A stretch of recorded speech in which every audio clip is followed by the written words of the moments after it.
അസ്സലാമു അലൈക്കും ഹായോൾ. അപ്പോൾ ഇന്നത്തെ വീഡിയോ എന്ന് പറഞ്ഞില്ല, നമ്മളെ വീട്ടിൽ അപ്രതീക്ഷിതമായിട്ടുള്ള ഗസ്റ്റെല്ലാം വന്നാൽ നമുക്ക് നമ്മളെ കൈകളിൽ സാധനങ്ങൾ വെച്ചിട്ട് എങ്ങനെ പെട്ടെന്ന് ഉണ്ടാക്കുക എന്നുള്ള കാര്യങ്ങളാട്ടോ ഇന്നത്തെ വീഡിയോയിൽ പറയുന്നത്. പിന്നെ ഒരു കാര്യം പറയാം, പെരുന്നാളിൻ്റെ ആ ഒരു വ്ളോഗും കാര്യങ്ങളൊന്നും എനിക്ക് ചെയ്യാൻ പറ്റിയിട്ടില്ല. എല്ലാവരും ചോദിച്ചിട്ടുണ്ടായിരുന്നു. കാരണം എന്താ വെച്ചാൽ പെരുന്നാളിൻ്റെ തലേദിവസം തൊട്ട് ആ അറഫ നോമ്പിനൊന്നും എനിക്ക് നോമ്പ് പോലും എടുക്കാൻ പറ്റിയിട്ടുണ്ടായിരുന്നില്ല. കാരണം ചില അസ്വസ്ഥത കാരണം.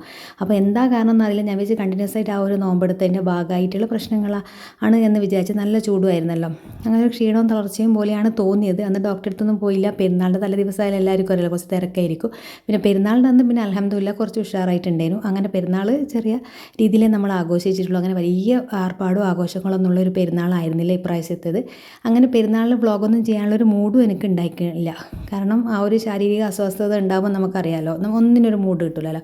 അങ്ങനെ പെരുന്നാൾ ദിവസം പിറ്റേന്നാട്ടോ ഇത് നമ്മൾ ഡോക്ടറെ അടുത്ത് പോയി ചെക്കപ്പും കാര്യങ്ങളൊക്കെ ചെയ്തപ്പോഴാണ് മനസ്സിലാവുന്നത് പ്രഷർ ഡൗൺ ആയിട്ടാണ് ഉണ്ടായിരുന്നുള്ളത്. അപ്പോൾ അതുകൊണ്ടാണ് എനിക്ക് ആ ഒരു വോമിറ്റിങ്ങും ഭയങ്കര ഹെഡേക്ക് അങ്ങനെയൊക്കെയാണ് വന്നത്. അപ്പോൾ അതൊക്കെ കാണിച്ച് മരുന്നൊക്കെ വാങ്ങി വീട്ടിൽ വന്ന് റിലാക്സായി. അന്നത്തെ ദിവസം നന്നായിട്ട് റെസ്റ്റ് എടുത്തു. പെരുന്നാളിൻ്റെ പിറ്റേ ദിവസം ഒന്നും ഉണ്ടാക്കിയില്ല. തലേ ദിവസത്തെ കാര്യങ്ങളൊക്കെ ഉണ്ടല്ലോ.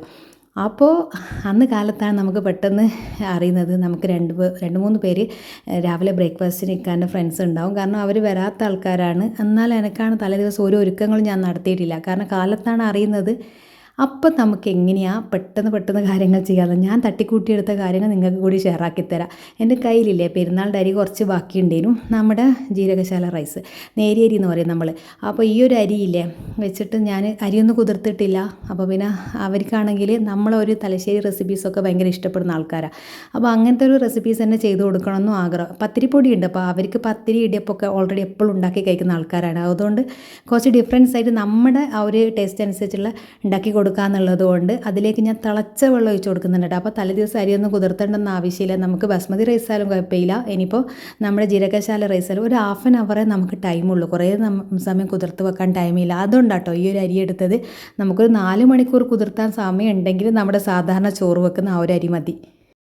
അങ്ങനെ ആ ഒരു അരി കുതിർത്ത് വെച്ച് കേട്ടോ. അപ്പോൾ ഇതവിടുന്ന് കുതിരുന്ന സമയം കൊണ്ട് നമുക്ക് കറിയൊക്കെ ഉണ്ടാക്കിയെടുക്കാമല്ലോ. അപ്പോൾ എനിക്കൊരു ഐഡിയ ഇല്ലാണ്ട് കേട്ടോ കിച്ചണിൽ ഇറങ്ങിക്കഴിഞ്ഞാൽ ഞാൻ എന്താ ചെയ്യേണ്ടത്. ഒന്നാമതേ വയ്യായികയൊക്കെ മാറി വരുന്നതേ ഉള്ളൂ. അതുകൊണ്ട് തന്നെ ഒരു ഐഡിയ കിട്ടുന്നില്ല. ചപ്പാത്തി ഉണ്ടാക്കണോ അല്ലെങ്കിൽ ഇതാണോ ഉണ്ടാക്കേണ്ടത്. ചപ്പാത്തി കുഴക്കാനും പരത്താനല്ല, അതും മടിയാവുന്നു. എന്താ ചെയ്യണമെന്ന് അറിയില്ല. അപ്പോൾ നമുക്ക് ഇറച്ചി കിട്ടിയിട്ടുണ്ടായിരുന്നു തലേ ദിവസം. അപ്പോൾ പിന്നെ അത് ഞാൻ മുറിച്ചിട്ടൊന്നുമില്ല. അതൊക്കെ ഇപ്പോൾ കട്ട് ചെയ്ത് എടുക്കണം, ഒക്കെ ചെയ്യണം. A to Z നമ്മളിപ്പോൾ റെഡിയാക്കി എടുക്കണം. അല്ലാണ്ട് ഒന്നും മുൻകൂട്ടി പ്ലാൻ ചെയ്തിട്ടോ ഒന്നുമില്ല. അപ്പോൾ ഞാനിങ്ങനെ മാക്സിമം നോക്കുന്നുണ്ട് ഇതിൻ്റെ ഐസ് പോയിനോ ഉള്ളതെന്നുള്ള. കാരണം നമുക്കങ്ങനെ വലിയ പീസായിട്ടാണല്ലോ ഈ ഒരു ഇറച്ചി ഉണ്ടാവുക. നമ്മൾ സാധാരണ ഷോപ്പിൽ നിന്ന് വാങ്ങുന്ന ഇറച്ചിയൊക്കെ ആണെങ്കിൽ അത്യാവശ്യം ചെറിയ ചെറിയ കഷ്ണങ്ങളായിട്ട് ഉണ്ടാകുക. ഇതിപ്പോൾ കട്ട് ചെയ്തെടുക്കുക എന്ന് പറഞ്ഞാൽ കുറച്ച് ടാസ്ക്കുമാണ്. പക്ഷേ എന്തായാലും ഇതെനിക്കൊന്ന് കട്ട് ചെയ്തെടുക്കണം. പിന്നെ ഉള്ളി കാര്യങ്ങളൊക്കെ ചെയ്യണം. അപ്പോൾ ഈ ഇറച്ചി നല്ലോണം ഉണ്ടല്ലോ. അപ്പോൾ ഞാൻ വിചാരിച്ച് ഒന്ന് ബീഫ് കുറുമ ഉണ്ടാക്കാം, കുറച്ച് ബീഫ് റോസ്റ്റും പോലെ ഉണ്ടാക്കാം. അപ്പോൾ ഇനിയിപ്പോൾ പച്ചക്കറികളൊന്നും കയ്യിൽ സ്റ്റോക്കില്ല.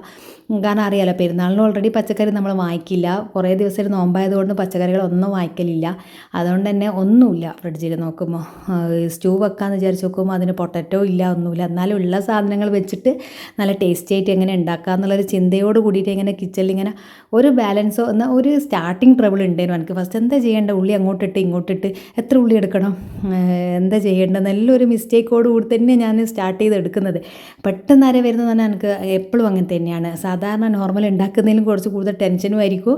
പക്ഷേ ആക്കി തുടങ്ങിയാൽ അങ്ങ് ഓക്കെ ആവും കേട്ടോ. ആ ഒരു ഈ ഒരു മെനു ഒപ്പിച്ചെടുക്കാൻ ഈസി ആയിട്ട് ഉണ്ടാക്കണം. കുറച്ച് സമയമേ ഉള്ളൂ. എന്നാലത് വൃത്തിക്കാവുകയും വേണം, ടേസ്റ്റും ഉണ്ടാവണം, പ്രസൻറ്റ് ചെയ്യും വേണം, ഒക്കെ കൂടിയിട്ടുള്ളൊരു പ്ലാനിങ് ആണ്. അപ്പോൾ അങ്ങനെ കുറച്ച് ഉള്ളി എടുത്തിട്ടുണ്ട് കേട്ടോ.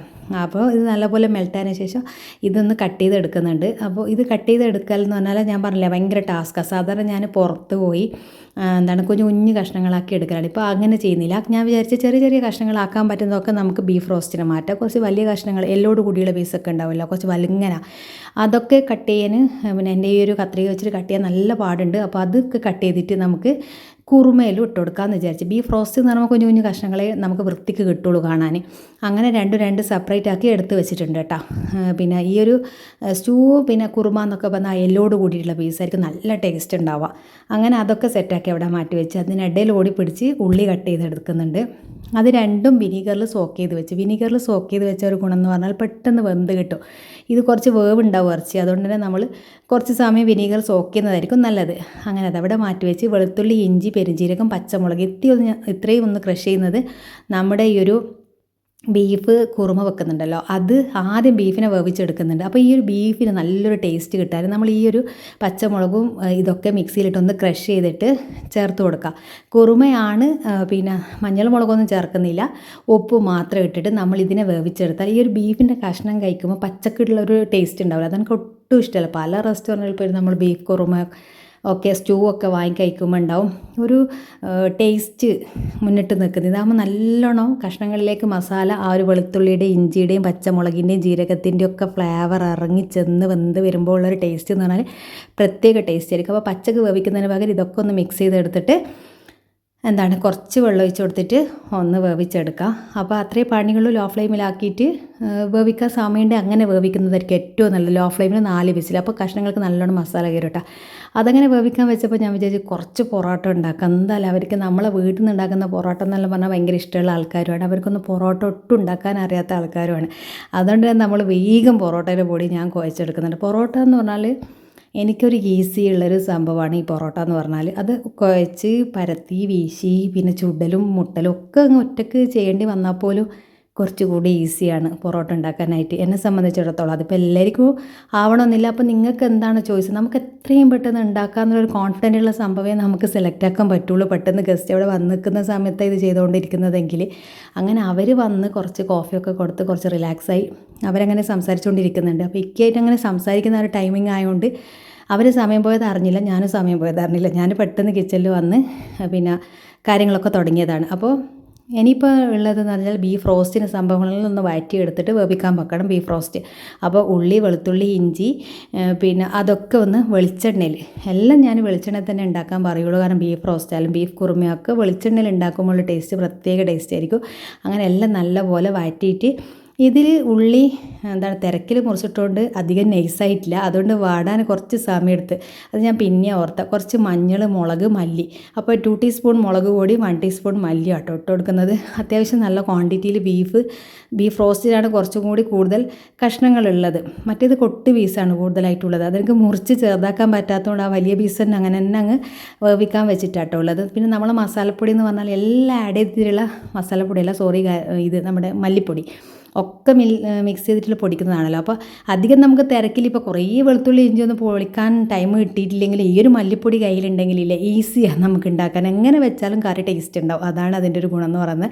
അപ്പോൾ ഉള്ളി ഒന്ന് വന്നതിന് ശേഷം അധികം വഴറ്റി അങ്ങ് ഇതാക്കാനും നിന്നിട്ടില്ല. അത്രയൊന്നും ടൈമില്ലാത്തതുകൊണ്ട് നിങ്ങളിപ്പോൾ പേഴ്സണലായിട്ട് നമ്മളിപ്പോൾ ആരും ഇല്ലാണ്ട് സമാധാനപരമായിട്ട് ഉണ്ടാക്കുന്നതാണെങ്കിൽ ഒക്കെ നല്ലപോലെ വഴറ്റിയതിന് ശേഷം ഉണ്ടാക്കിയാൽ മതി. ഇനിയിപ്പോൾ ഇതെല്ലാം ഒന്ന് പച്ചമണം മാറുന്നവരെ ഒന്ന് ആ ഒരു വെളിച്ചെണ്ണ കിടന്ന് വഴറ്റിയതിന് ശേഷം ഇതിലില്ലേ ഒരു 2 ടീസ്പൂണോളം വിനീഗർ ഒഴിച്ച് കൊടുക്കാം. നമ്മളിതിൽ തക്കാളി ചേർക്കുന്നത്. അപ്പോൾ ഞാൻ ബീഫ് റോസ്റ്റ് പല റെസിപ്പി ഞാൻ ചെയ്തിട്ടുണ്ട്. എനിക്ക് ഏറ്റവും പേഴ്സണൽ ഇഷ്ടപ്പെടുന്ന ഒരു റോസ്റ്റ് എന്ന് പറഞ്ഞാൽ ഈ ഒരു മെത്തേഡിൽ തന്നെ ചെയ്യുമ്പോഴാണ് ബീഫ് റോസ്റ്റ് എന്ന് പറയുന്നത്. ഇതിപ്പോൾ ഉള്ളി ഒന്ന് വഴറ്റിയതിന് ശേഷം മിക്സിയിലിട്ട് അടിക്കണം, ആ ഒരു പണിയുണ്ട്. എന്നാൽ പോലും ടേസ്റ്റ് വൈസ് അങ്ങനെയാണ് കേട്ടോ. അപ്പോൾ നമ്മുടെ മുട്ടസിർക്കയുടെ അരി കുറച്ച് തണിഞ്ഞിന് കേട്ടോ. അപ്പോൾ ഇത് ഞാൻ അരച്ചെടുക്കുന്നതെന്ന് പറഞ്ഞാൽ ഓരോ ബാച്ചിലും 1/2 ഗ്ലാസ് വെള്ളം 2 മുട്ടയും ചേർത്തിട്ടാണ് ഓരോ ബാച്ചായിട്ട് അരച്ചെടുക്കുന്നത്. അപ്പം നമുക്ക് മനസ്സിലാവും നമ്മളിപ്പോൾ 1 ഗ്ലാസ് അരിക്ക് 2 മുട്ട ആ ഒരു രീതിക്ക് ചേർക്കാം. ഇനിയിപ്പോൾ അതല്ല 1 ഗ്ലാസ് അരിക്ക് 1 മുട്ട മതിയെങ്കിൽ അങ്ങനെയും ചേർക്കാം. അപ്പോൾ അതെല്ലാം ഓരോരുത്തരുടെ ചോയ്സ് അനുസരിച്ച്. പക്ഷേ 2 മുട്ട ചേർത്ത് ഞാൻ എപ്പോഴും 2 മുട്ട ചേർത്തിട്ട് തന്നെയാണ് അരച്ചെടുക്കൽ കേട്ടോ. അങ്ങനെ ഓരോ ബാച്ചിലും 1/2 ഗ്ലാസ് വെള്ളം 2 മുട്ട ആ ഒരു രീതിക്ക് അരച്ച് എടുത്ത് കൊണ്ടുവന്നതാണ്. പിന്നെ പക്കാ കറക്റ്റ് കൺസിസ്റ്റൻസി ആയിരിക്കും അത്. പക്ഷേങ്കിൽ ഞാൻ ഇത്തിരി മിക്സി കഴുകിയിട്ട് കുറച്ച് വെള്ളം ഒഴിച്ചത് കുറച്ച് കൂടിപ്പോയത് കൊണ്ട് തന്നെ കുറച്ച് ബാറ്റർ ലൂസായി പോയിട്ടുണ്ട്. അത്ര ലൂസായാലും നമുക്ക് മുട്ടസിർക്ക കുറച്ചുകൂടി നല്ല കുറച്ച് ഒരു ടൈറ്റ് ബാറ്ററാണ് നല്ലത്. അങ്ങനെ ഒരു സൈഡിൽ ഉള്ളി തണിയാൻ വേണ്ടി മിക്സിയിലിട്ട് വെച്ച് പൊറോട്ടയുടെ ബോൾ പിടിച്ച് വെച്ച് മറ്റേ ബീഫ് വെന്തു ഏതിൻ്റെ കുറുമയുടെ. അപ്പോൾ ഇനി ആ കുക്കറിലേക്ക് ഈ ഒരു മിക്സ് അരച്ചിട്ട് ഒഴിച്ചിട്ട് ആ ഒരു ബീഫ് നമ്മുടെ റോസ്റ്റിൻ്റെ ബീഫും കൂടി വേവിക്കണം. നമുക്കുള്ള ടൈമിംഗ് എന്ന് പറഞ്ഞാൽ 2 ബീഫ് വേകുന്ന ആ ഒരു ടൈമിങ്ങിൽ മറ്റുള്ള കാര്യങ്ങളും കൂടി ചെയ്തെടുക്കണം. ഓൾറെഡി 2 ബീഫ് കുക്കറിൽ വെന്ത് വരാനുള്ള ടൈം ഉണ്ടാവുമല്ലോ. ആ ഒരു ടൈമിനാണ് നമ്മൾ പൊറോട്ടയും മുട്ടസിർക്കയും ഉണ്ടാക്കാൻ എടുക്കുന്ന ടൈം എന്ന് പറയുന്നത്. അപ്പോൾ എക്സ്ട്രാ ടൈം വരുന്നില്ല. പിന്നെ എനിക്ക് അത്യാവശ്യം ക്വാണ്ടിറ്റി ഉള്ളതുകൊണ്ട് തന്നെ എനിക്ക് കുക്കർ ഇത് ഒയ്യുന്നത് വരെ കാത്തിക്കേണ്ടി വന്നിട്ടുണ്ട്. പക്ഷേങ്കിൽ വേറൊരു കുക്കർ എക്സ്ട്രാ ഉണ്ടെങ്കിൽ നമുക്ക് അതും കൂടി അപ്പുറത്ത് വേവിക്കാൻ വെക്കുന്നതേ ഉള്ളൂ. അങ്ങനെ അതവിടെ വേവിക്കാൻ വെച്ചതിന് ശേഷം ഇല്ലേ നമ്മളെ മുട്ട സിർക്കയിലേക്ക് കുനൂനാ ചെറുങ്ങനെ അരിഞ്ഞിട്ട് ഉള്ളി ചേർത്ത് കൊടുക്കണം. ഇതിൽ വേണമെങ്കിൽ ക്യാരറ്റ്, മല്ലിയില ഇതൊക്കെ നമുക്ക് ചേർത്ത് കൊടുക്കാം. പക്ഷേ ഞാനതൊന്നും ചേർക്കില്ല. എപ്പോഴും ഞാൻ ഈ ഉള്ളി മാത്രം മുട്ട സിർക്കയിൽ ചേർക്കുള്ളൂ കേട്ടോ. ഒരു സൈഡിൽ നമ്മൾ മുട്ട സിർക്ക പൊരിക്കാൻ ചെയ്യുന്ന ചട്ടി വെച്ച് ഒരു സൈഡ് നമ്മൾ ബീഫ് റോസ്റ്റിൻ്റെ ബീഫ് വെന്തുകൊണ്ടിരിക്കുന്നുണ്ട്. പിന്നെ ഇപ്പുറത്തെ സൈഡിൽ ഉള്ളി അത് വാറ്റുന്നതെന്ന് പറഞ്ഞാൽ നമ്മുടെ കുറുമയുടെ ഉള്ളിയാണ് വാറ്റിക്കൊണ്ടിരിക്കുന്നത്. 2 സവാള നൈസായി കട്ടിട്ട് അതും വാറ്റാൻ വെച്ച്. അപ്പോൾ കുറച്ച് കാഷ്യൂസ് വെള്ളത്തിൽ കുതിർത്ത് വെച്ച് ഇപ്പോഴത്തെ സൈഡിൽ തേങ്ങ മിക്സിയിലിട്ട് വെച്ചിട്ടുണ്ട്. അപ്പോൾ ഒരു സൈഡിൽ മുട്ട സിർക്ക പൊരിച്ചുകൊണ്ടിരിക്കുന്നുണ്ട്. ഓരോ കാര്യങ്ങൾ 1 ബൈ ഒറ്റക്കാണ് ചെയ്തെടുക്കുന്നത്. അതാണ് നിങ്ങൾ മനസ്സിലാക്കേണ്ടത്. നമ്മൾ ഒറ്റക്കാണ്. പക്ഷേങ്കിൽ ആ ഒരു കറക്റ്റാണെങ്കിൽ നമുക്ക് ആ ഒരു കാര്യങ്ങൾ കറക്റ്റായിട്ട് ചെയ്യാൻ പറ്റുമെങ്കിൽ ചെയ്യാൻ പറ്റും കേട്ടോ. ഞാൻ ഒരു സൈഡിൽ മുട്ട സിർക്ക ഒഴിച്ച് കൊടുക്കുന്നതിൻ്റെ ഇപ്പുറത്തെ സൈഡിൽ തന്നെ നമ്മൾ പൊറോട്ട വീശിയെടുക്കുന്നത്. പൊറോട്ട വളരെ കുറച്ചേ ഞാൻ ഉണ്ടാക്കിയിട്ടുള്ളൂ. കുറേ നമ്മൾ ഉണ്ടാക്കരുത് കേട്ടോ. നമ്മൾ ഒറ്റയ്ക്കല്ല കുക്ക് ചെയ്യുന്നതാണെങ്കിൽ ഏറ്റവും കൂടുതൽ ശ്രദ്ധിക്കേണ്ട ഒരു കാര്യം എന്ന് പറഞ്ഞാൽ ക്വാണ്ടിറ്റി വളരെ കുറച്ചായിരിക്കണം. 2-3 ഐറ്റംസ് ഉണ്ട്. അപ്പോൾ ഓരോരുത്തരും ഓരോരോ ഐറ്റംസ് കഴിക്കുമ്പോൾ അത്രയും നമുക്ക് ആവശ്യമായിട്ട് വരുള്ളൂ. പൊറോട്ടയുടെ വീഡിയോ ചെയ്യാം കേട്ടോ. ഒരു മനസ്സമാധാനത്തിൽ ഞാൻ ചെയ്തു തരാം. ഇതിപ്പോൾ ഓരോരോ തിരക്കില്ല. ശരിക്കും ഞാൻ പറഞ്ഞാൽ ചെയ്യണമെന്ന് വിചാരിച്ചിരിക്കുന്ന സമയത്താണ് ഇങ്ങനൊരു അപ്രതീക്ഷിതമായി നമുക്ക് 2-3 ഐറ്റംസൊക്കെ നമ്മൾ എപ്പോഴും ഉണ്ടാക്കുന്നില്ലല്ലോ. അപ്പോൾ ഉണ്ടാക്കുന്ന സമയത്ത് നിങ്ങൾക്ക് ആ ഒരു എന്തെങ്കിലും ഒരു എന്നിൽ നിന്ന് കിട്ടിയെങ്കിലോ എന്ന് വിചാരിച്ചിട്ടാണ് ഈ ഒരു മെത്തേഡ് ഇങ്ങനെ കാണിച്ചു കൊടുക്കുന്നത്. അപ്പോൾ പൊറോട്ട വീശി ഒരു സൈഡിൽ മുട്ട സിർക്ക ഇങ്ങനെ ഒഴിച്ചു കൊടുത്ത് ലോ ടു ഹൈ ആക്കി പൊരിച്ചെടുക്കണം. അപ്പോൾ പിന്നെ നമുക്ക് സമയം ഉണ്ടാവും. പിന്നെ ഇത് ഉള്ളി വഴന്നപ്പോൾ അതിലേക്ക് നടുകേക്കിരി പച്ചമുളകും വെളുത്തുള്ളി ഇഞ്ചി ഒക്കെ മിക്സിയിലിട്ട് ക്രഷ് ചെയ്തിട്ട് ഇട്ട് കൊടുക്കാം. പക്ഷേങ്കിൽ പച്ചമുളക് നമ്മൾ ക്രഷ് ചെയ്തിട്ട് ഇടുന്നില്ല. ആ ഒരു ബീഫ് കുറുമേൻ്റെ ആ ഒരു കളറ് ഒരു ഗ്രീൻ കളർ അടിക്കും. അതുകൊണ്ട് വേണ്ടാന്നുള്ളതുകൊണ്ട് ഞാൻ നടുകെ കീറിയിട്ട് നേരെ ഉള്ളിലേക്ക് ഇട്ട് കൊടുത്തതാണ്. ഈ ഒരു ഉള്ളിയും തിരക്ക് കട്ട് ചെയ്തുകൊണ്ട് തന്നെ അത്യാവശ്യം കട്ടിയുണ്ട്. കാരണം കുറുമയുടെ ഒക്കെ ഉള്ളി നല്ല നൈസായിട്ട് കട്ട് ചെയ്യുന്നതാണ് ഏറ്റവും നല്ലത്. ഇതേ റെസിപ്പിയിൽ നമുക്കില്ല ചിക്കൻ കുറുമ ഉണ്ടാക്കിയെടുത്ത് നല്ല ടേസ്റ്റാട്ടോ. എനിക്ക് പേഴ്സണൽ ചോയ്സ് എന്ന് പറഞ്ഞാൽ ചിക്കൻ കുറുമ തന്നെയാണ്. അപ്പോൾ ഇതിലേക്ക് നമ്മൾ കുറച്ച് കാഷ്യൂസും പിന്നെ 3 ടേബിൾ സ്പൂൺ തൈര് ഒഴിച്ചിട്ട് ആ ഒരു മുറി തേങ്ങ ഉണ്ട് കേട്ടോ. അത് നല്ല ഫൈൻ പേസ്റ്റായിട്ട് അരച്ചിട്ട് മിക്സിയുടെ ജാറും കൂടി കഴുകിയിട്ട് അതിലേക്ക് കുറച്ച് വെള്ളം കൂടി ചേർത്ത് കൊടുക്കുക. കുറച്ചെന്നോട് വെള്ളം കൂടുതലായി പോയിക്കുക. കാരണം നല്ല തിരക്കിനിടയിൽ ചെയ്തെടുക്കുന്നതുകൊണ്ട് പറ്റുന്ന കേട്ടോ. അപ്പോൾ അത് ശ്രദ്ധിക്കുക. അധികം ലൂസായി പോയ കുറുമ കാണാൻ അത്രയ്ക്ക് വൃത്തി ഉണ്ടാവില്ല. പിന്നെ ഒന്നാമത് ഇത് കാണാൻ അത്ര സുഖമില്ല എന്നാണ് എൻ്റെ അഭിപ്രായം. കാരണം വലിയ പീസായതുകൊണ്ട് തന്നെ നമ്മൾ കറിയൊക്കെ വെക്കുമ്പോൾ പീസ് ചെറുതാവുമായിരിക്കും. അത് നമുക്ക് പ്രസൻറ്റേഷനിൽ ഭംഗി ഉണ്ടാവുക. പക്ഷേ അവർക്കറിയാം. അവർക്കെന്ന് വെച്ചാൽ നമ്മളിങ്ങനെ കൺമുന്നിൽ നിന്ന് ചെയ്തുകൊണ്ടിരിക്കുന്നതാണല്ലോ. ഞാനിപ്പോൾ ഹോട്ടലിൽ പോയി ഒരു പൊറോട്ടയോ എന്തൊക്കെ വാങ്ങിച്ചിട്ട് വേണമെങ്കിൽ നമുക്ക് അങ്ങനെ കൊടുക്കാം. പക്ഷേ വല്ലപ്പോഴും നമ്മളെടുത്ത് വരുന്ന ഒരാൾ ഹോട്ടൽ ഫുഡിൽ നിന്ന് കഴിച്ചിട്ട് പോകുന്നതിലും നല്ലത് നമ്മളെ കൈ കൊണ്ടുണ്ടാക്കി അത് അങ്ങനെയായാലും കുറച്ച് ഇത്തിരി ടേസ്റ്റ് കുറഞ്ഞാലും അവർക്കത് കഴിക്കുമ്പോൾ ഭയങ്കര സന്തോഷമായിരിക്കും, നമുക്കും സന്തോഷമായിരിക്കും. അങ്ങനെ പിന്നെ മുട്ട സിർക്കയും ഞാൻ എപ്പോഴും ചുട്ടെടുക്കുന്ന വൃത്തിയുണ്ടോ എന്ന് ചോദിച്ചാൽ ഇല്ല. അത് തിരക്കിനിടയിൽ രണ്ടും കൂടി ഒരുമിച്ച് ചെയ്യുകയാണല്ലോ. പൊറോട്ട ഒരു സൈഡിൽ ചുട്ടെടുക്കുന്ന ഒരു സൈഡിൽ മുട്ട സിർക്ക, അതിനിടയിൽ ഈ കറിയുടെ കാര്യങ്ങൾ മറന്നു പോകാതെ അതും ചെയ്യണമല്ലോ. അപ്പോൾ ചെയ്യുമ്പോൾ ചിലത് വലുത് ചിലത് ചെറുത് അങ്ങനെയൊക്കെ മുട്ട സിർക്ക ആയിപ്പോയിട്ടുണ്ട് കേട്ടോ.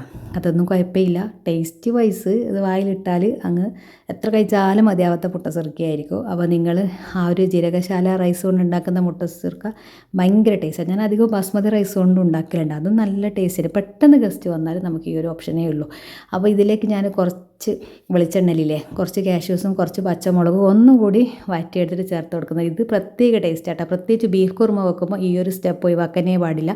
കാരണം ഒരു പ്രത്യേക ടേസ്റ്റ് ആയിരിക്കും ബീഫ് കുറുമക്ക് ഇങ്ങനെ ചെയ്തെടുക്കുക. അപ്പോൾ ബീഫ് റോസ്റ്റിന് ഞാൻ വെളിച്ചെണ്ണ ഒഴിച്ചിട്ട് തേങ്ങാക്കൊത്ത് ഇതൊക്കെ ഫ്രിഡ്ജ് സ്റ്റോക്ക് ഉണ്ടായിരുന്നു. തേങ്ങാക്കൊത്ത് തേങ്ങയും അതുകൊണ്ടാണ് പിന്നെയും നമുക്ക് ഇത്രയും പെട്ടെന്ന് ചെയ്തെടുക്കാൻ പറ്റിയത്.